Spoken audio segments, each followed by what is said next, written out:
Hello everyone, this is The Lost Boy, and thanks for watching. First up on the docket, the Season 2 premiere of Westworld just dropped on HBO this past weekend, and although my anticipation is large, I think I may put off watching any until I can binge the whole thing. It kinda kills me to have to wait a week between episodes, and although I rarely do it, I'm considering a second go on Season 1 before I start. I'm a little concerned that the new season will have a hard time measuring up to the first, especially in light of some of the events from the Season 1 finale. No spoilers here though, and my hopes for the show remain pretty high. The next item is literally breaking news as I'm making this video. Just this morning, news broke that a hacking collective known as Reswitched has announced that they have discovered an apparently unpatchable exploit on Nintendo's new and super popular hybrid console. Switch owners in the know are already aware of several exploits for the Switch that have been made available since the console's launch. However, the main difference here is that until now, Nintendo was able to mitigate all of the earlier hacks and vulnerabilities with software updates. These updates are needed in order to use online services and purchases which most users want or need.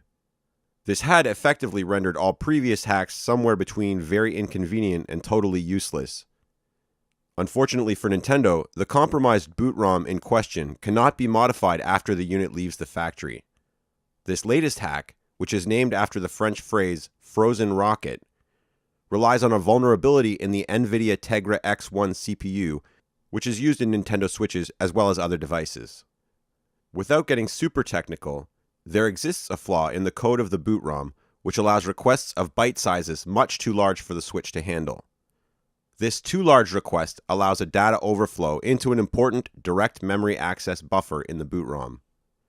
This somehow allows a hacker to copy data into the protected stack, which in turn allows the hacker to run whatever code they want. So much for not getting technical, right?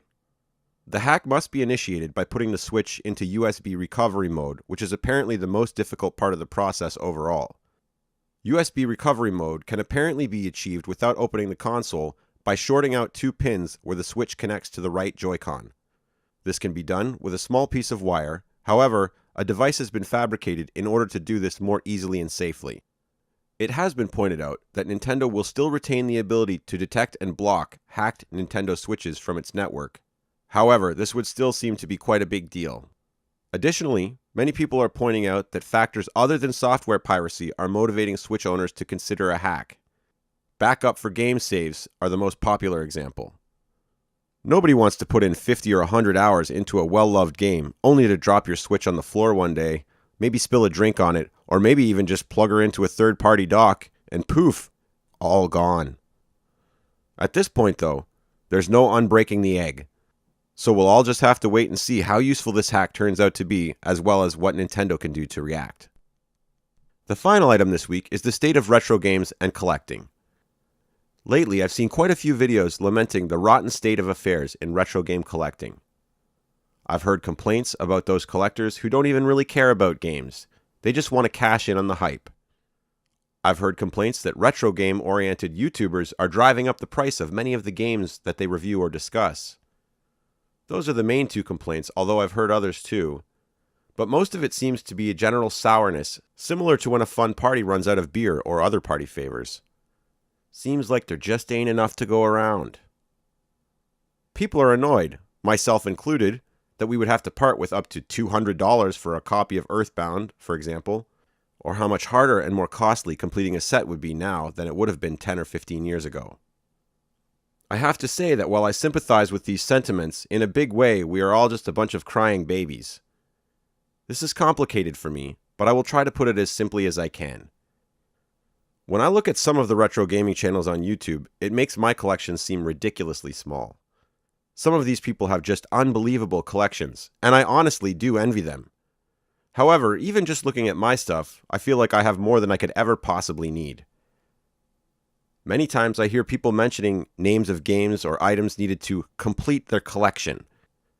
If someone asked me today which games I need to complete my collection, I would answer that it's already complete. Having said that, I would also admit that it could certainly be more complete, and that's something I will continue to work towards as long as my interest persists and finances allow. As I mentioned in a previous video, I have dabbled quite a bit in retro emulators and find them to be a perfectly acceptable means of quickly and easily experiencing some of the great games from your childhood. If that's all you need, why go any further than that? My personal experience is that most of the people who want to keep playing an emulator after the first 10 or 20 minutes will eventually find themselves yearning for the real thing. There's just nothing like the experience of original hardware for some of us. Where I get a little incredulous is seeing some of the prices on the more obscure titles for these old systems. One banner example of this is a game called Little Samson for the NES. Little Samson released late in the life cycle of the NES and undersold despite being a very solid game. This game easily sells for over $1,000 today, and that's just for the cartridge. I've played it on an emulator, and I can tell you it's a pretty great game.